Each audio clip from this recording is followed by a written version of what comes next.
This year, we see a rise in agentic AI, and this is the sort of capability that gives people in security great concern. Right now, sensitive information disclosure is the most prevalent harm that we see in the AI transformation. I think that people who are concerned about the safety of AI systems are concerned about the same thing. It's very important to consider exactly what the AI system has access to and what the controls are around that. One of the main problems that security operators have is alert fatigue. I think, as there's been greenwashing, yes, there's also AI washing.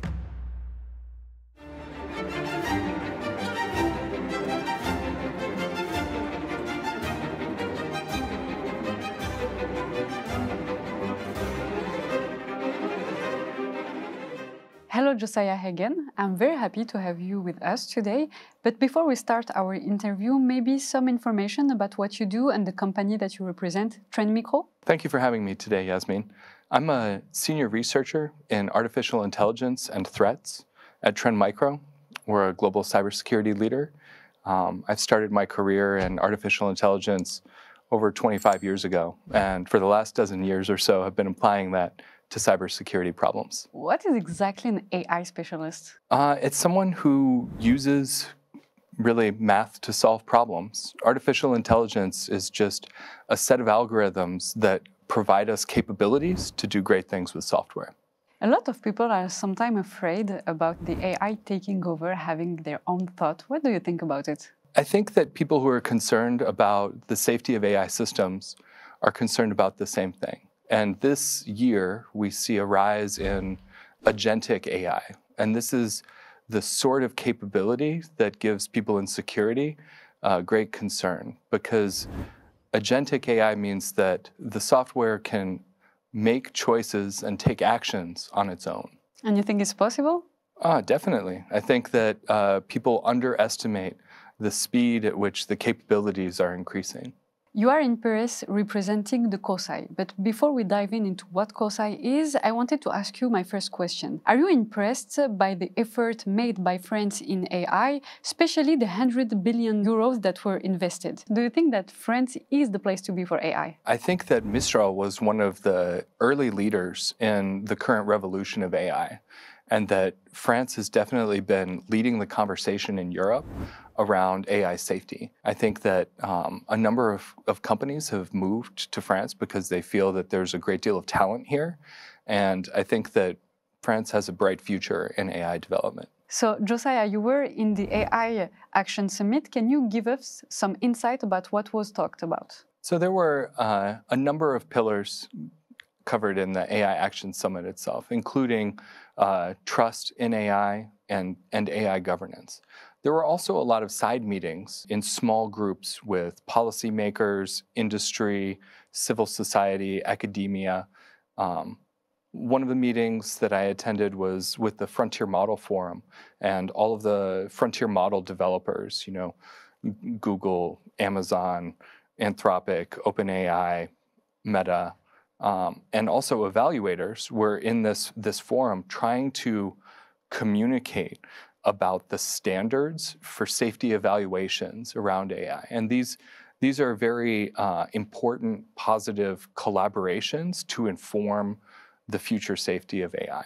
Another meeting that I contributed to was with the Paris Peace Forum on the future of AI governance, especially around the use of AI in offensive cyber attacks. I think that being able to come to a consensus about what the global norms are, especially for security reasons, is very important. We need to be able to build on the rule of law for cybersecurity.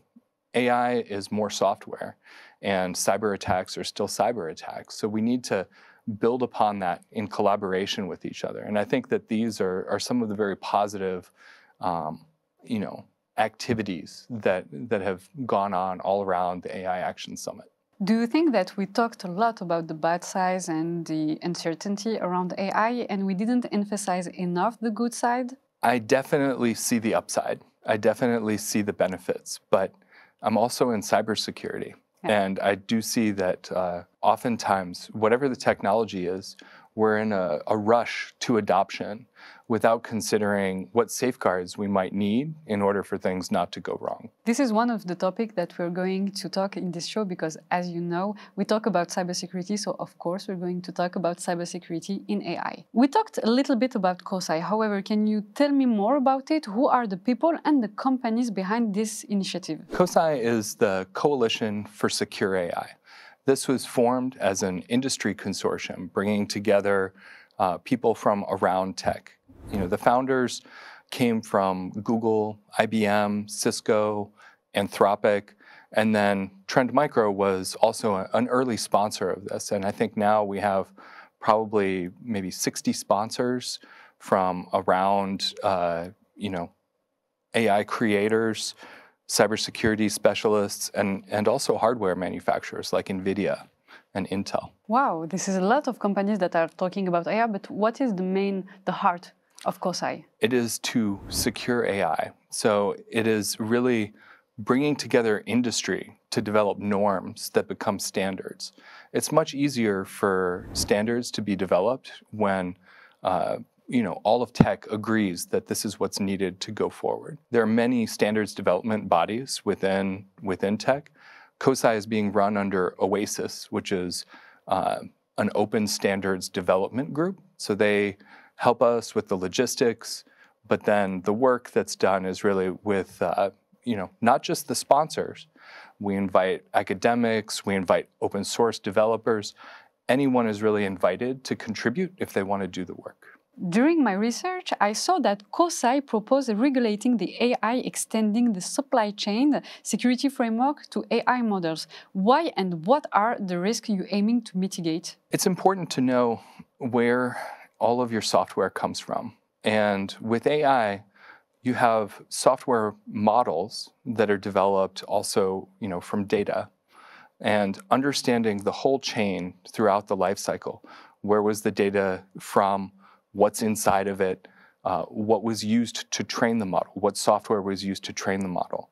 And then also, how has the model been modified throughout its life cycle? Has it had additional training applied to it? This sort of supply chain security is one of the fundamental pieces of securing AI systems. COSAI does work as well on other aspects of AI security. What form will this take? Isn't it already implemented? I think that we have a lot of gaps, and there are 3 work streams for COSAI right now. So the supply chain security is one of them. I'm actually leading, along with a CISO from Cisco, another of the work streams on preparing defenders of AI systems, because we have all of these security frameworks, and there are gaps in dealing with the new attack surface that AI systems present. And then finally, the 3rd work stream is, AI governance for security.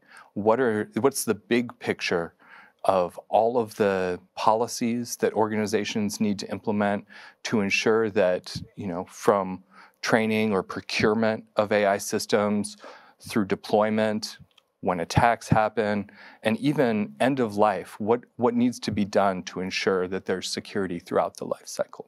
Okay, isn't it something like security by design? So security by design informs a lot of these things, but again, with new technology, the attack surfaces change. Oh. And many of the very specific mechanisms that are used in AI are maybe not addressed by the security measures that we already have. Okay, so it's constantly evolving.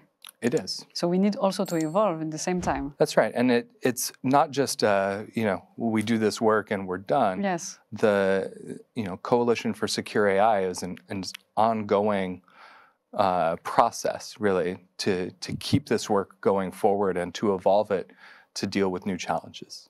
Okay. So do you think that the major players in the industry are in favor of such evolution, or do you think that they risk blocking the process because maybe they want more opacity, secrecy? I don't see that, honestly. I think that when it comes to standards development for security, I think that we have a great consensus that more needs to be done so that we don't have catastrophic failures. Let's go back to what you were saying a little bit earlier about dataset. I know that one of the security risks in AI is dataset poisoning. However, can you tell me a little bit more on what is it?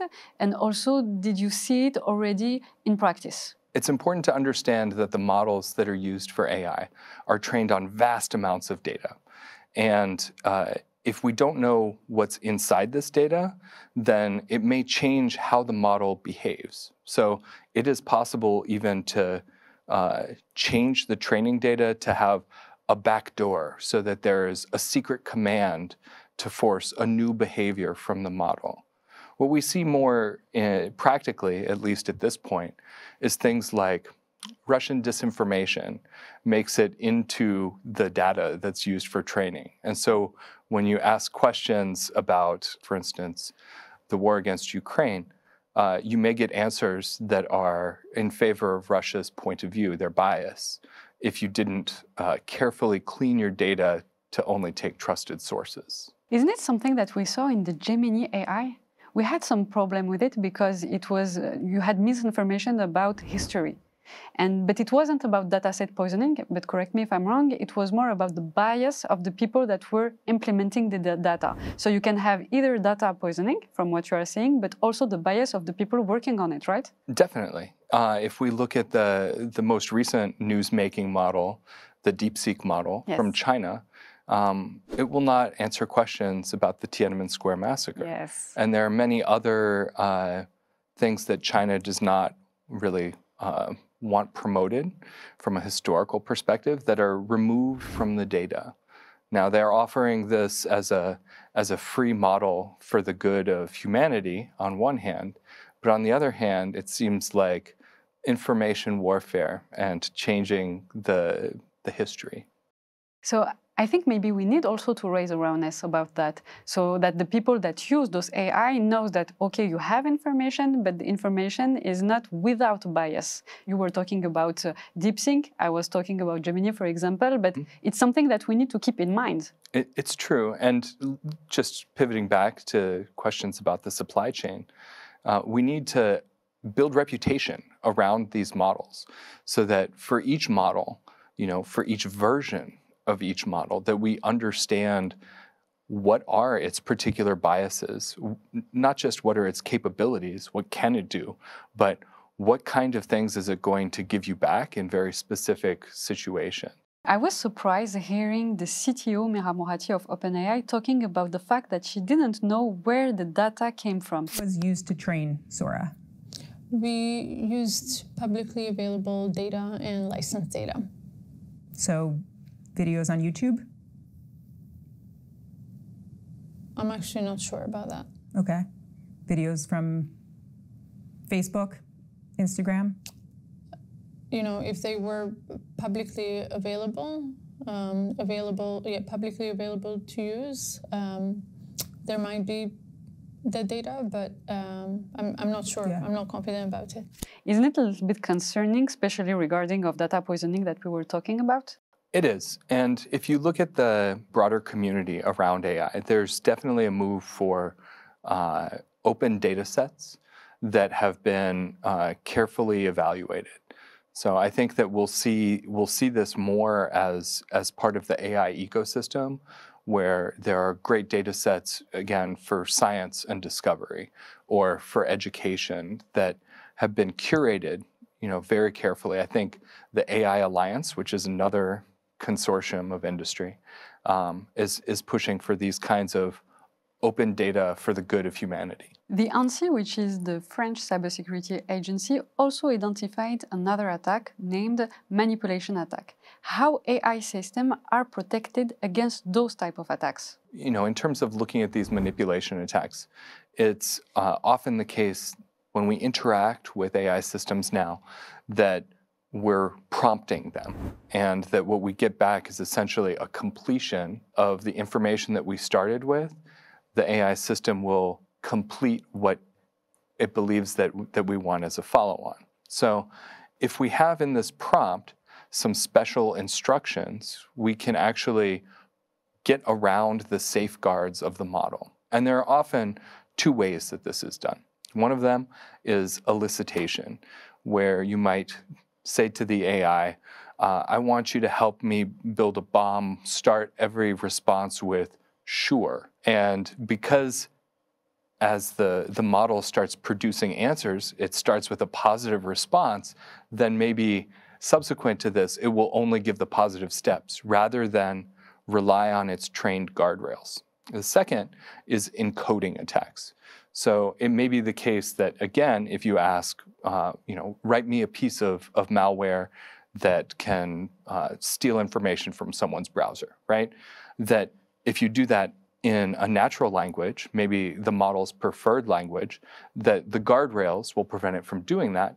But if you ask it the same question in Swahili, it will give you the output that you want, that maybe the guardrails are not in common across all of the languages that the model is capable of. That's why it's named manipulation attacks. So we can manipulate the AI. Is it possible to avoid those kind of manipulation? What can we do? Definitely, it's possible. So it's also, this is part of the reason for organizations like COSI, because there are some technical difficulties too.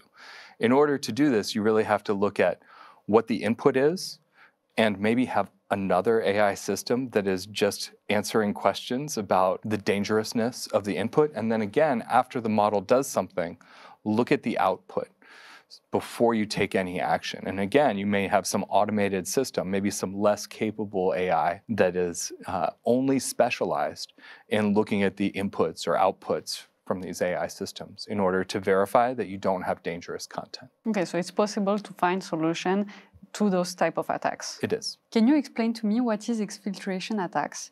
And can you tell me if it's a real threat and how can we prevent them? Right now, sensitive information disclosure is the most prevalent harm that we see in the AI transformation. As people are hooking their data up to AI systems, they often forget to put in security safeguards around the data.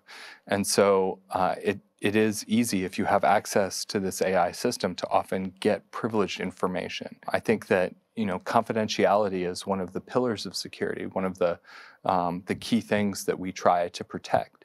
And it's very important to consider exactly what the AI system has access to and what the controls are around that. Are we talking about situation where, for example, an employee will use ChatGPT to work and he will put some emails, contracts, sensitive data, and you have a cyber criminal that will try to exfiltrate those kind of sensitive data? That could be one scenario. I think more common right now is that, let's say you have an organization that wants to use AI and analyze some of their data, that they don't look at exactly what the security controls and who can access that data. And maybe they're going to some third-party service like ChatGPT. Maybe they're hosting a model locally like Llama. But still, if someone has control over, let's say, the credentials of the AI system, then they can also use that to get the sensitive data. And we do see in the criminal underground a number of offerings of GPT services, which are often stolen credentials that also have that manipulation, that prompt injection jailbreak to avoid the guardrails. In the rush toward AI, do you think that we took into consideration cybersecurity? I think that there are a number of people who are very concerned about it. I think there was some disappointment from people who are kind of carrying the safety torch in AI, like Yoshua Bengio said this week in another meeting I was in on AI governance, that it was somewhat disappointing that the focus of this summit had pivoted to all of the benefits of AI and that there was really the security issues were pushed to the side. I think that there has to be a balance. I don't think that we can get the benefit of the technology without focusing on all of the benefits. And they can be substantial. And yet at the same time, we need to balance that with making sure that we're doing it in a way that keeps humanity safe. Why do you think we didn't talk enough about cybersecurity during the AI summit in Paris? I do think that there was some concern that there was not enough focus on the benefit. And that's understandable. There has to be some balance. Cybersecurity is more traditionally used as a curative approach. How can we use AI to have a more proactive prevention? We've seen that easily in our own use of generative AI in our own product, where one of the main problems that security operators have is alert fatigue. They don't know of all of the things that are being raised as red flags, which ones are actually substantial. And it's much easier to do the triage of many combined data systems with AI in order to promote the things that are actually of concern and to rule out things which are known to maybe there's something that triggered it's an anomaly, but it's only something that is unordinary and not dangerous. I was struck by a sentence that was said to me by an expert in cybersecurity to differentiate genuine AI implemented in a product and cosmetic AI. And he said to me, you know, if your product continue working without the AI, that means it's only a layer of marketing. But if it doesn't work without the AI, that means it's genuine AI that are used in it. What are your thoughts about it? I think that that's reasonable. You know, at Trend Micro, we've been folding machine learning and AI solutions into threat detection for over 20 years. So we probably have over 20 different AI-enabled threat detection modules within our product. And I think moving to more proactive security, where we can move more towards prevention, the sort of reasoning about the different scenarios that can lead to an attack within a given system is definitely much, much easier with AI. We don't really have the capabilities to do that sufficiently without it. You worked on AI, it's been like 13 years from what I heard, what you said to me. Do you think that for the past 2 years, maybe some company had too much marketing about AI in their product? Oh, sure. I think, you know, as there's been greenwashing, yes, there's also AI washing. And I think that it's common with anything that's new and exciting. I think that it will be easy to see in the technology landscape just based on the quality of the solutions. Again, the capabilities of AI are developing so quickly that it's very easy to tell when you have software that's more capable than software that's not. We're arriving to the end of this interview. What are your thoughts of the future of AI? So just a few keywords for our audience. Again, it's evolving rapidly. I think that when we consider the security and safety of AI, we need to not just look at where the technology is today, but where it is in 6 months. This is the year that everyone is going to agentic AI. And over the course of this year, we'll see more and more autonomous systems enabled by reasoning models than we've ever seen in the past. This is not a capability we've ever had. This provides really the ability for computers to solve the problems that we ask them to solve. So we go from being tool users, really, to just being more analysts. We have a problem to solve. We need to tell the AI how our problem looks and what it is we think a solution might help us. What sort of solution would help us? And then we get something back, and we need to understand whether it's good or bad. I don't think we can just put all of our efforts into the hands of AI systems. I think we still need to have humans do the great human work that we do, which is let's take our own pattern recognition capabilities and analyze how well this is actually working for us. What outcomes is it producing? And what do we need to do to make the outcomes go in our favor? Well, Josiah, it was lovely to have you with us on Fishing for Insight. Thank you very much for your thought and your answer to my questions. I hope you enjoyed it as much as I enjoyed it. Thank you very much, Yasmin. Thank you.